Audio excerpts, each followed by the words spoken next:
Or, tout cela suit une stratégie de long terme qui a été entre autres préparée, mais là ce serait beaucoup trop long de revenir dessus, par leurs homologues, un peu d'ailleurs, qui sont les émissaires idéologiques de ce qui fut appelé en son temps le colloque Lippmann, c'est-à-dire la naissance de ce qu'on appelle globalement le néolibéralisme, dont on va prendre, si vous voulez bien, une définition tout à fait terre-à-terre, qui est la promotion en toute matière de l'idée de marché. Pas nécessairement contre l'État. Les plus intelligents ne disent pas ça. Les plus intelligents disent la colonisation de l'État par le marché est infiniment préférable à une attaque frontale sur la puissance étatique. C'est ce qui vous explique en France l'influence d'un homme comme Alain Minc et la non-influence d'un homme comme Pascal Salin. C'est la même idéologie. Mais Pascal Salin et les pauvres sont pauvres, et ben c'est bien fait pour leur gueule. D'un point de vue médiatique, ça passe moyennement bien.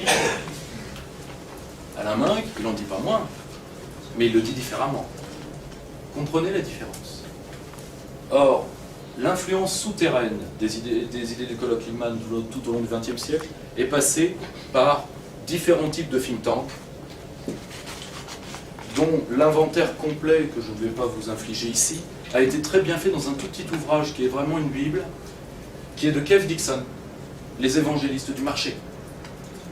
En France, je vous rappelle juste un point pour que vous voyez que ce n'est pas du tout éloigné. Qui assiste au premier colloque Lippmann? Robert Marjolin, qui sera le bras droit de Jean Monnet à la commission, le père du premier projet d'UEM, d'Union économique et monétaire. Donc ça sort directement. Il est présent. Il va divorcer en 1974 avec ces gens-là. Parce que lui ne veut pas que le libéralisme finisse par la contrainte. Et c'est pour ça d'ailleurs que, grâce entre autres à quelqu'un qui m'est cher et qui se reconnaîtra parce qu'il est dans cette salle, nous avons pu sortir la figure de Marjolin. Et avant qu'on fasse le bouquin là-dessus, j'arrivais dans des salles en disant qui connaît Robert Marjolin, il n'y a pas une main de levée. Sauf la vôtre, monsieur Carnot. Mais fondamentalement, ces réseaux-là se sont enterrés volontairement. Volontairement. Il y a d'ailleurs différentes fondations de fonds qui les soutiennent, Fondation Ford et Rockefeller majoritairement, c'est-à-dire ceux qui financeront la construction européenne. Parce que maintenant, ce qui est bien, c'est que maintenant c'est de l'officiel pur. Hein. Je vous conseille d'aller voir l'ouvrage collectif Collection Autrement, l'argent de l'influence, et vous verrez, aujourd'hui c'est de l'officiel pur. Hein, il y a 15 ans, quand on a levé ces faits-là, c'était de la théorie du complot. Maintenant, ça ne l'est plus. Très clairement. Et d'ailleurs, les intéressés s'en sont très moyennement cachés. Et ce sont les mêmes qui soutiennent, en sous-main, avec souvent, puisque des documents officiels ont été sortis, je pense par exemple à la très belle présentation que fait Serge Audier des actes du colloque Lippmann, édition Le Bordelot, une interdiction de participer à des débats politiques tant que le temps n'est pas venu. Pour la France, le temps sera venu quand De Gaulle ne sera plus. C'est simple. Très simple. Or, je vais sortir encore quelques noms parmi les publicistes, parce qu'en même temps que ces think tanks travaillent, la presse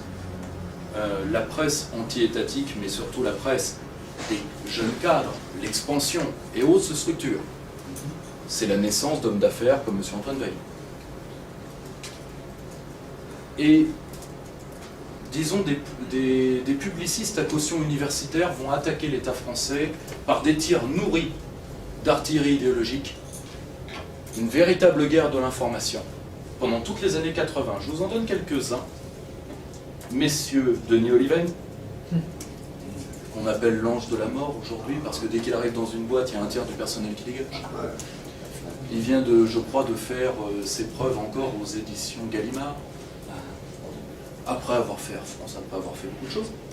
Monsieur Nicolas Bavrez, ancien de la Cour des comptes, passé au cabinet de Philippe Séguin, où à l'époque il était gaulliste de gauche, parce qu'il fallait bien qu'il écrive les discours, il faut bien manger. Et ce qui est drôle d'ailleurs, parce qu'il était dans le bureau mitoyen de Paul-Marie Couteau, et aujourd'hui conseiller de Marine Le Pen. Étonnant. Et à l'époque, les deux avaient la même vision de l'État. Et aujourd'hui, Bavrez, dès que vous lui donnez une plume, il assassine, au nom de l'eurocratie, l'État français. Il n'est plus crédible. Alain Minc, évidemment, on va se faire plaisir. Et là, quelqu'un de beaucoup plus important qui est Michel Crozier. Qui est Michel Crozier? Parce qu'on ne va pas revenir sur Alain Minc, si vous voulez.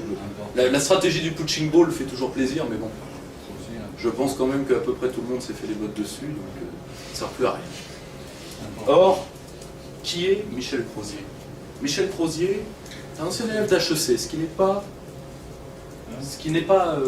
est peu su, et ce qui n'est pas indifférent. Et c'est un théoricien des organisations.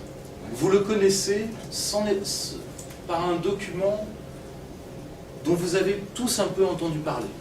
Le rapport de la trilatérale de 1973 sur le Crisis of Democracy. C'est lui qui va créer ce qu'on appelle la théorie de la surcharge.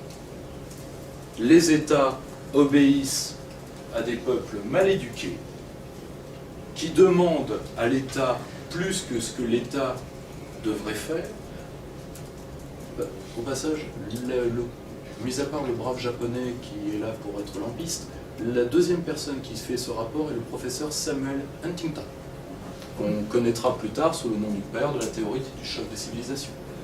Or, je referme la parenthèse. Or, tout le rapport tourne autour de quoi? Tourne autour de la haine de l'inflation, là encore, vu que l'inflation c'est la marque de l'État interventionniste, c'est the disease of a democratic country, c'est la maladie des États démocratiques. Et surtout, il est évident qu'il faut, au sein de l'État, privilégier des procédures qui échappent au contrôle citoyen, voire même que l'État se désengage. Ce qui est étonnant d'ailleurs, c'est que je sais de sources sûres que ce rapport ne sera pas réimprimé du vivant de Michel Crozier. Il l'a fait savoir, moi j'en ai eu une copie privée. Et Michel Crozier ne veut pas que ce rapport ressorte. Il n'a jamais été traduit en français d'ailleurs. Je l'ai eu entre les mains, très très bon boulot. C'est intellectuellement lesté, mais d'un point de vue idéologique, c'est quelque chose d'extraordinairement dangereux. Or, ces réseaux-là sont structurés par d'anciens hauts fonctionnaires, ce qui est le cas de Minc, ce qui est le cas de Bavrez, ce qui est le cas d'Oliven. Oliven et Bavrez sont tous les deux de la Cour des comptes. Et ça va se multiplier au cours des années 80 parce qu'un autre groupe va venir nuire directement à l'intérêt de l'État. Des anciens hauts fonctionnaires passés au privé, par des structures de reclassement, de pantouflage, de mise à disposition. Il y a énormément de types de procédures administratives. Et, au miracle, quand des entreprises seront privatisées, par un des grands privatisateurs qui est M. Jean-Pierre Levade, j'ai eu le plaisir d'interroger de manière un tout petit peu musclée quand j'ai eu la chance d'y être confronté. Ces gens-là ont une stratégie très simple. On fait un programme de nationalisation, vu que ce sont les mêmes qui ont nationalisé et privatisé entre 81 et 83.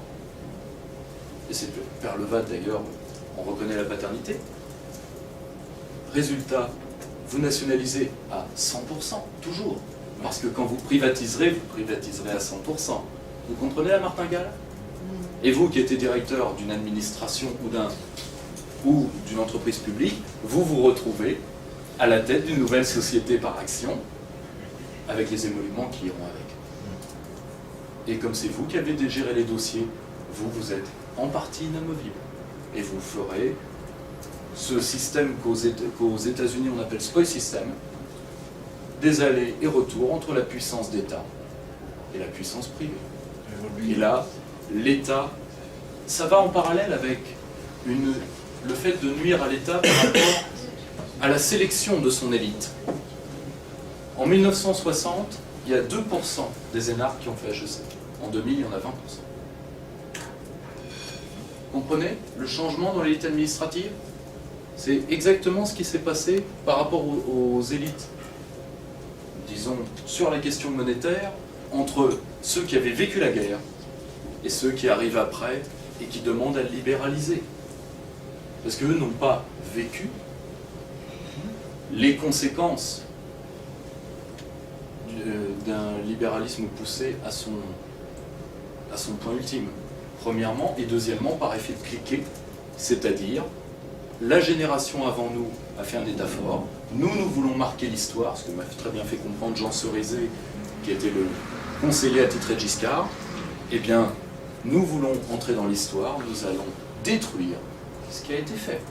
Ce qui fera dire à M. Denis Kessler, un homme intéressant, ancien philosophe maoïste passé au MEDEF, ne vous inquiétez pas, aujourd'hui tout est possible.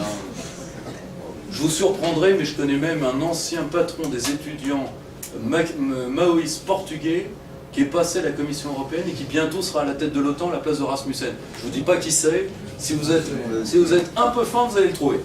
Et bien ces mecs-là existent. Or, ancien proche de Michel Foucault, comme d'ailleurs son camarade François Ewald, lui aussi penseur attitré du MEDEF français, foucaldien, ce qui est normal d'ailleurs. Foucault, dans ses derniers cours au Collège de France, dit que comme tout bon gauchiste, il a une fascination pour la panoptique de Bentham et pour le néolibéralisme. C'est normal. La haine de l'État les unit. C'est normal. Jusque-là, intellectuellement, c'est tout à fait normal.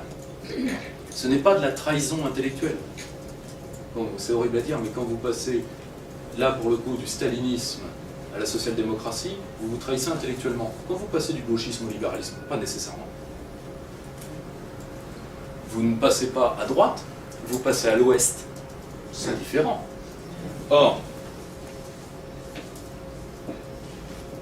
fondamentalement, ces réseaux vont être, dans les années 2000, remplacés par et ça se voit dans le vocabulaire, par le vocabulaire de la gestion de fonds.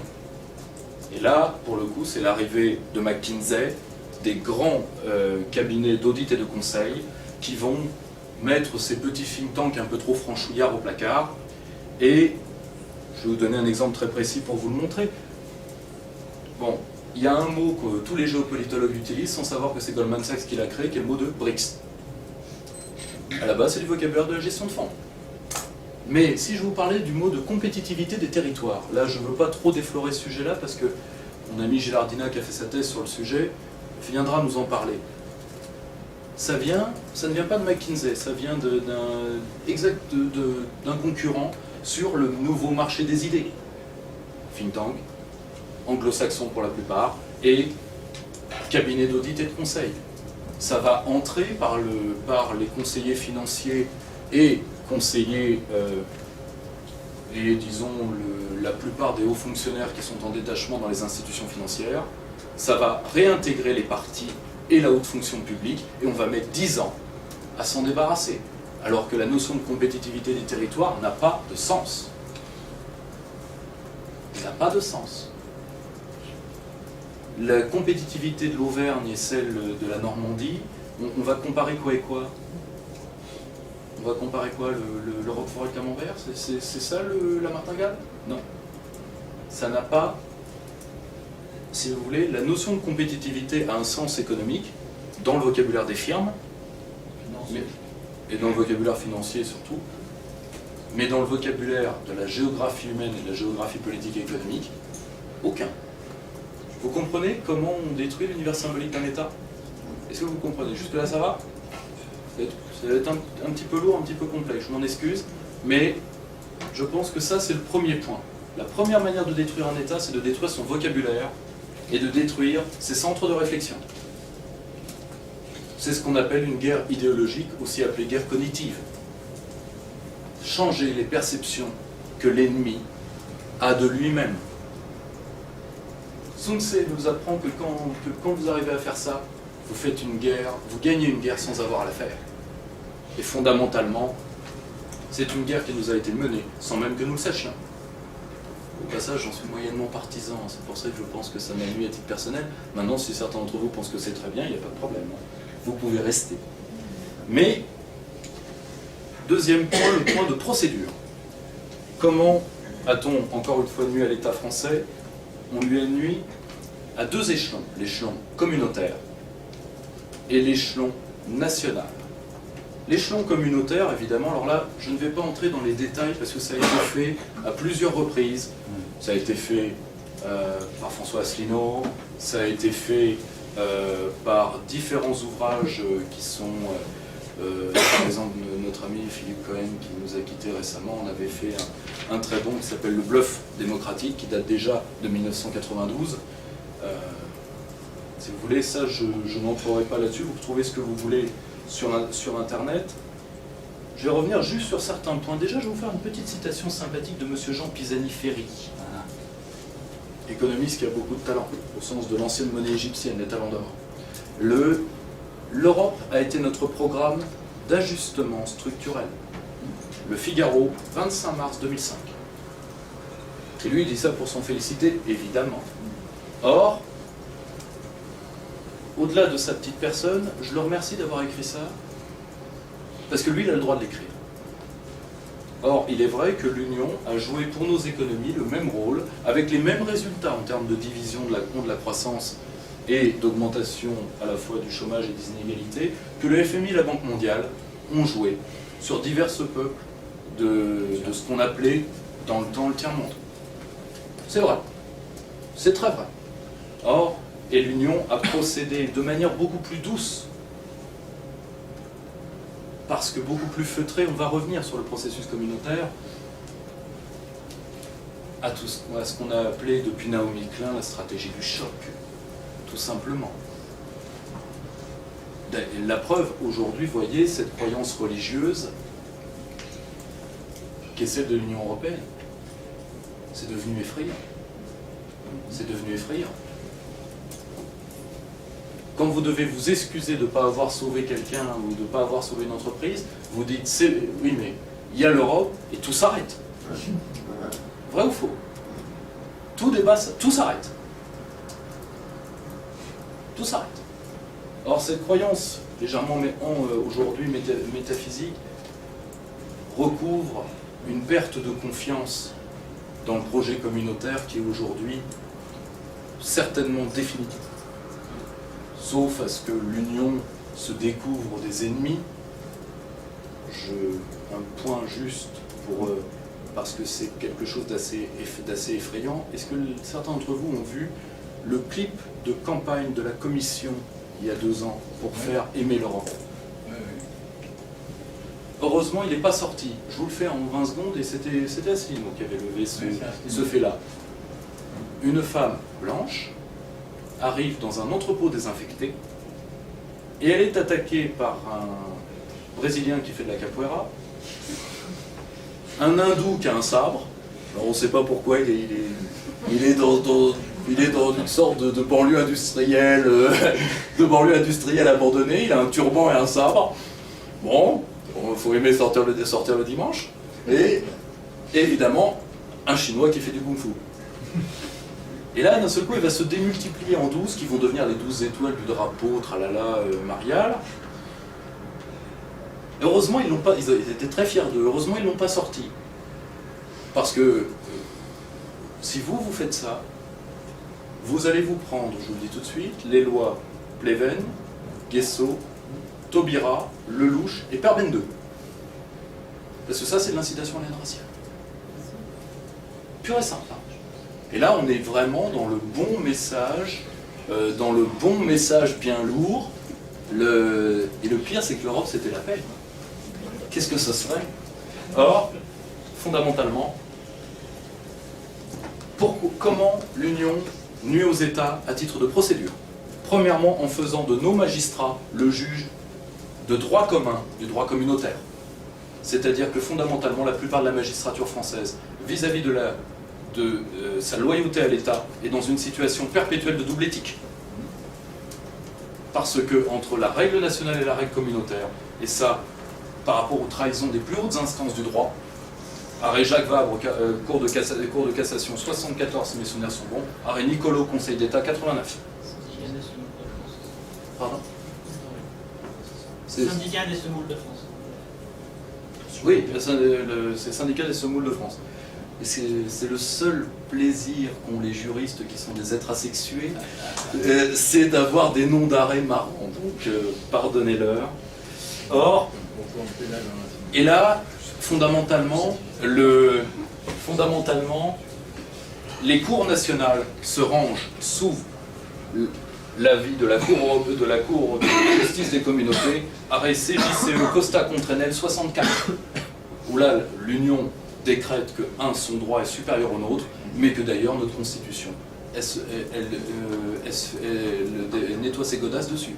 Évidemment, en face, il y avait le grand Charles, donc vous imaginez que c'est passé très vite à la corbeille. Mais avec un lobbying patient, et cette tendance qu'ont les magistrats français, je vous rappelle que au passage, juste pour vous faire rire, la profession de magistrat est le corps de métier qui a le moins de martyrs dans la résistance. Je vous laisse juste réfléchir là-dessus. Sur tous les juges de France, c'est-à-dire le même nombre qu'aujourd'hui, 7500 magistrats, c'est le même nombre, c'est un nombre constant depuis le 19e siècle, il n'y en aura quand même que 2 qui refuseront de servir Vichy. La section spéciale. Or, fondamentalement, à partir de cette double éthique juridique, l'Union va détruire l'État en imposant à chaque haut fonctionnaire de représenter l'Union avant de représenter son État. Ça se voit dans nos ambassades aujourd'hui. Et l'affaiblissement de notre tissu diplomatique est lié à ça, parce que vous faites, quand vous représentez à Phnom Penh, pays que je connais bien, les intérêts de l'Union européenne, vous représentez qui au passage? Vous représentez qui? Pardonnez-moi, mais l'Union européenne, c'est à quelle adresse? C'est quoi? C'est où? Ça représente quoi? Rien. Rien de rien. Et d'ailleurs, pour avoir une légère expérience internationale, l'Union européenne, c'est plus un sujet de plaisanterie dans les organisations internationales sérieuses, comme l'OTAS, comme l'OCS, l'Organisation de la coopération de Shanghai, où il y a quand même des gens sérieux. Vladimir Poutine est un homme sérieux, je pense qu'il l'a prouvé récemment. Et les dirigeants du PC central chinois sont des gens sérieux, je pense. Or, fondamentalement, l'Union va instiller à la fois les traités, mais également le droit dérivé à travers un organe que je vous conseille de suivre, qui est la Cour de justice des communautés. Parce que généralement, elle vend la mèche avant. Parce que, juste un point, le droit dit communautaire n'est quasiment pas du droit au sens où nous l'avons appris. Parce que c'est l'un des seuls droits que je connaisse, avec le droit de l'Union soviétique en son temps, où le juge statue à la fois sur la règle et sur le périmètre de sa juridiction. Si la CJCE veut que quelque chose entre dans le périmètre communautaire, elle n'hésite pas, à condition d'avoir un fondement textuel minimum. Or, au passage, nous venons de lui devoir, c'est un arrêt qui est tombé il y a quelques jours, la fin du monopole de la sécurité sociale. C'est bien l'Union, hein. Ça n'avait pas l'air convaincu, ingrat. Or, fondamentalement, sans aller trop loin, parce que là encore, ça a été extrêmement traité. Suivez la CJCE, parce qu'elle vend la mèche généralement avant tout le monde. Arrêt de 79 Cassis de Dijon, qui annonce le passage néolibéral de l'Union, c'est-à-dire pas que l'Union change, contrairement à une interprétation qui a été souvent donnée, mais que l'Union fait voir son véritable visage. Je vous rappelle que l'un des inspirateurs de Rome, qui était d'ailleurs très fier de son influence, était Friedrich von Hayek. Est-ce que ça vous dit quelque chose? Qui n'était pourtant pas un grand démocrate, hein, je vous rappelle dans ses conférences avec Sormand, il disait « Le meilleur régime possible, c'est un régime héréditaire par la sélection des fils des grands entrepreneurs. » Sormand lui dit quand même « Maître, j'ai encore un peu de cirage, je peux faire vos pompes, mais Ça rappelle pas des heures les moins éclairées de je vous laisse terminer la suite. C'est drôle ces écrits-là de Hayek, on les trouve moins. C'est de Guy Sarment, Les grands penseurs de notre temps. C'est l'ouvrage qu'il a fait connaître. Parce que c'est un illustre inconnu qui aurait mieux fait de le rester. Mais et d'ailleurs, nous allons venir à lui assez vite parce qu'il en a balancé des belles. Or, ce processus communautaire passe parfois par des arguties juridiques qui sont extraordinairement perverses. Je vais vous donner un exemple sur la propriété publique. La propriété publique, il est normal que l'État ait des possessions. C'est le minimum. Or, l'article 345 du TFUE laisse les États libres du choix de leur type de propriété. Toutefois, le droit dérivé, vous voyez la martingale? Vous voyez ce que c'est un droit jurisprudentiel? Contrairement à un droit positif strict. Qu'est-ce que c'est? Oui, l'article 345 dit que, mais néanmoins la propriété, mieux vaut qu'elle soit privée. Et la plupart des bons européistes vous diront, mais non, nous on n'a jamais forcé aux privatisations. Jamais. Quand même, vous nous connaissez. Oui, c'est parce qu'on vous connaît qu'on a quelques problèmes. Mais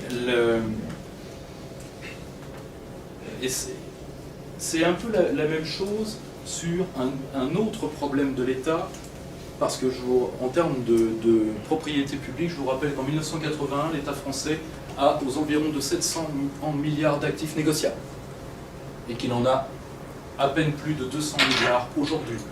Le reste, c'est vous qui l'avez perdu. Ben, dis donc, pour vous dérider ce soir, c'est compliqué. Or, fondamentalement, c'est le même problème dans ce qu'on appelle les externalisations, que l'Union encourage. C'est-à-dire, autant que faire se puisse, l'État doit faire appel à des sociétés privées, ce qui parfois pose des problèmes que les juristes n'arrivent pas à comprendre. Et comment? Par exemple, quand le gardiennage de nos bases militaires est fait par des sociétés privées, tout comme la logistique de nos bases, la cuisine, le ménage, ça a l'air de rien. Allez, juste un petit souvenir, je côtoie beaucoup de militaires. Vous savez ce que c'est l'un des postes les plus importants dans une caserne? C'est celui qui nettoie les chiottes. Pourquoi? Parce que s'il y a une infection bactérienne, elle prendra tout le régiment. Tout simplement. C'est horrible, hein? Mais c'est comme ça, hein, c'est la vie de garçon. Or, fondamentalement, si quelqu'un arrivait par le biais d'une société privée à s'introduire dans une de nos bases, par les cuisines, vous pouvez assez rapidement faire des dégâts considérables à travers la logistique. Ça, la plupart des professionnels du droit ont un mal fou à le comprendre. C'est l'un des gros problèmes de la fin du service militaire, c'est que parfois ça a entraîné dans la plupart de la population masculine une baisse d'esprit pratique assez lourde. Or, fondamentalement,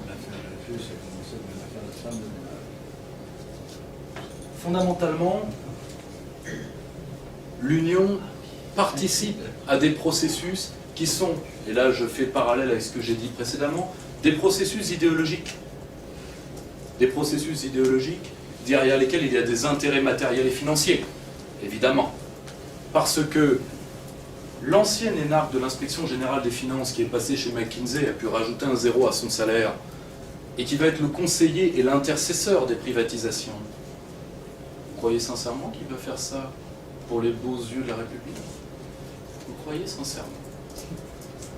Et s'ensuit un système d'effondrement de notre haute fonction publique par la corruption intellectuelle et morale que l'Union encourage, tout simplement parce que l'Union se pense comme un État fédéral en devenir, avec le Conseil qui serait une chambre haute, un Sénat, une assemblée qu'on paye très cher parce que ça lui évite de dire ce qu'elle fait, et comme elle ne fait pas grand-chose, tout va bien, et un gouvernement qui serait la Commission.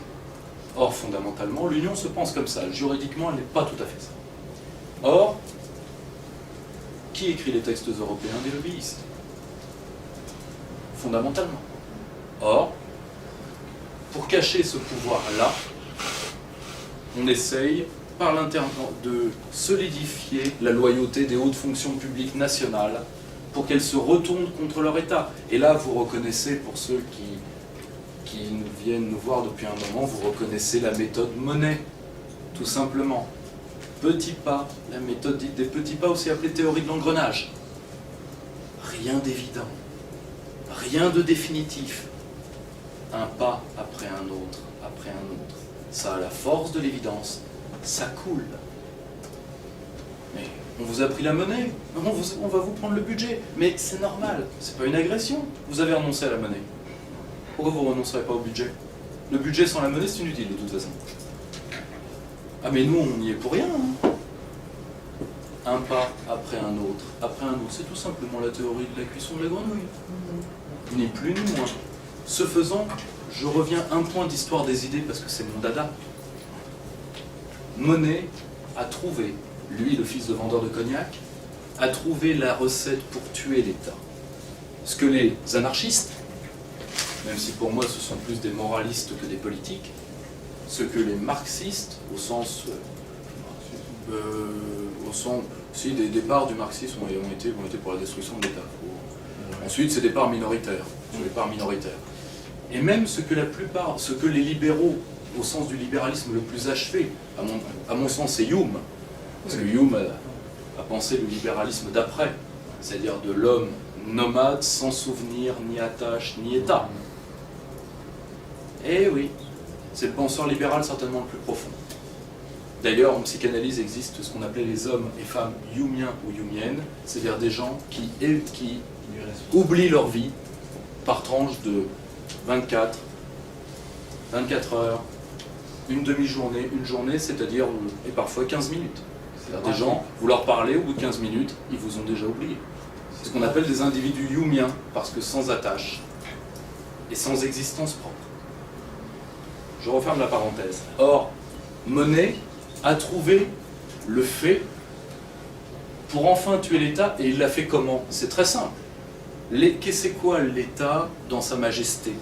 Peut-être n'avez-vous jamais vu cette peinture que je trouve très belle, mais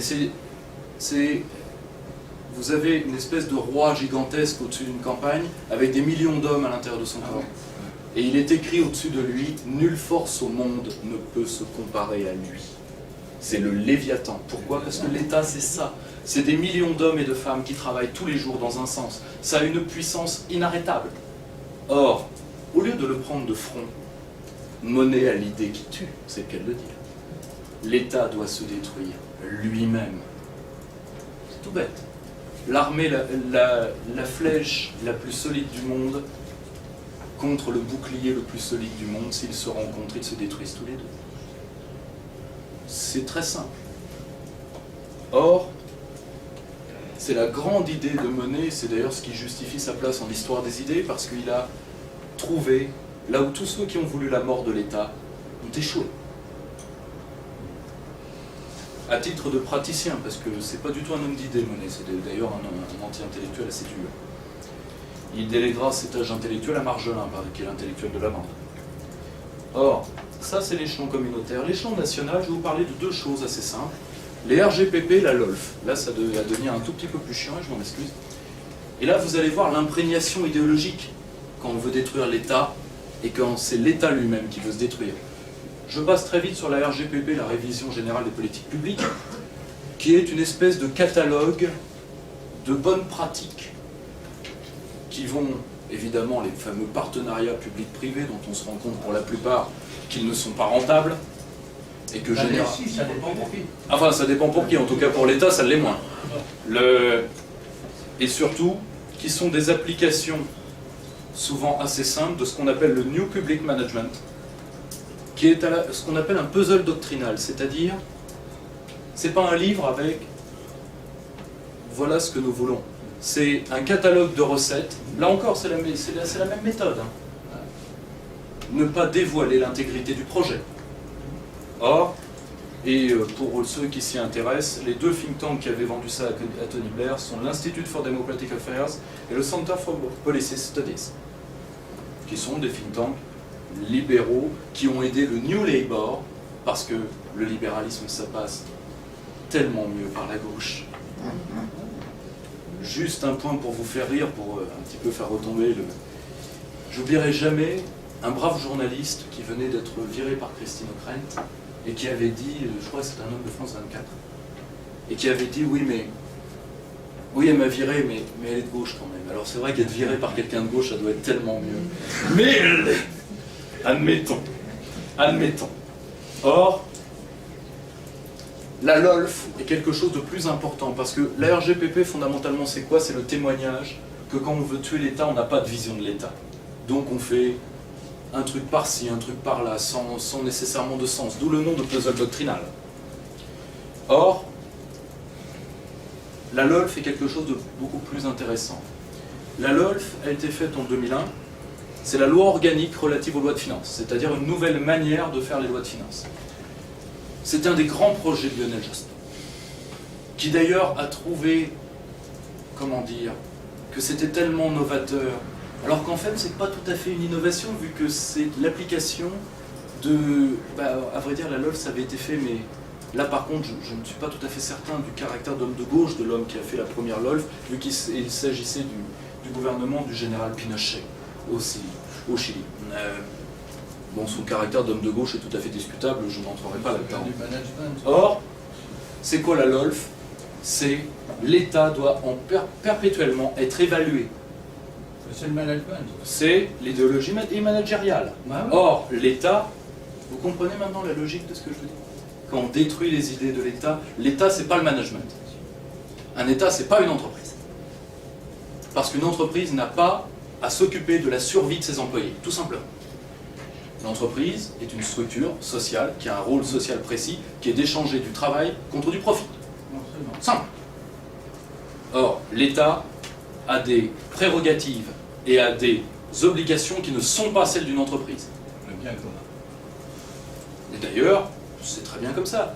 Qui demanderait à un patron de boîte de faire du bien commun? Et d'ailleurs, je peux vous assurer que, vu les résultats...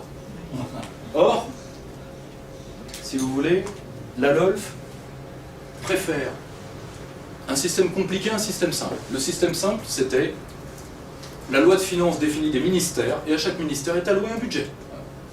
Point. Alors là, il n'y a rien de compliqué. La LOLF, vous allez voir. L'État a des missions. Les missions sont dérivées en programmes. Par exemple, la mission sécurité a un programme sécurité de voirie. Et le programme a des indicateurs de performance. Je vais vous donner un exemple. Et ça, c'est cette logique du management qui est en train de détruire, par exemple, notre police nationale. On va prendre l'exemple. À votre avis, c'est quoi les indicateurs pour la police?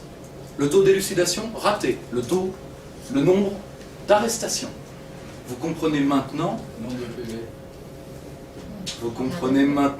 pourquoi on insiste tellement sur le matraquage routier. C'est tristouné, hein. Voilà ce que c'est un État qui meurt. Vous avez roulé à 52 au lieu de 50, vous êtes un terroriste. Vous faites une partie de tir aux pigeons sauvages dans la rue à Marseille. On va quand même pas aller vous chercher parce que vu là où vous habitez, on pourrait avoir un autre problème de sécurité publique lors de votre arrestation. Vous comprenez le problème? Or, cette idéologie managériale qui est déjà en train de détruire nos forces de sécurité intérieure, gendarmerie et police, parce que si vous voulez, je vous donne un exemple tout bête, parce que vous pouvez me dire, oui, mais moi je suis évalué dans mon boulot, pourquoi les gendarmes ne le seraient pas? Premièrement, ils l'ont toujours été, mais à titre disciplinaire et procédural, mais dans un service de défense, comment vous voulez maximiser l'intérêt? Quand un flic sort de son commissariat, est-ce qu'il sait à l'avance combien de gens il va arrêter? Oui, non.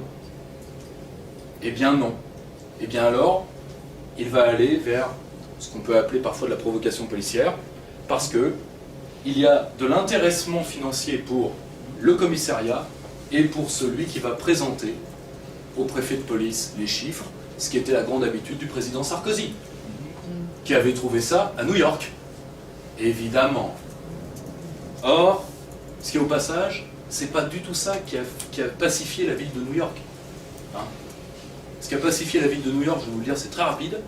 C'est quand Giuliani est arrivé, il y avait un mort toutes les 3 heures à New York entre le crack et les règlements de compte, et il a fait la théorie du carreau cassé, c'est-à-dire première interpellation au Newf, déjà ça calme, et deuxièmement, il a donné ordre au service de police, qui avant roulait à New York avec 2 flics par voiture, maintenant c'est un flic, un chien et un fusil à pompe. Et si vous voyez quelqu'un avec une pipe de crack, s'il résiste, vous la battez tout de suite. Ça a été avant tout la dératisation, parce que c'est comme ça qu'on l'appelle aux États-Unis, de la ville de New York, c'est 1000 morts. Et ça a été avant tout, pas du tout le management, mais l'assouplissement des règles d'engagement du feu, tout simplement. C'est-à-dire qu'on a traité les gangs comme il fallait les traiter.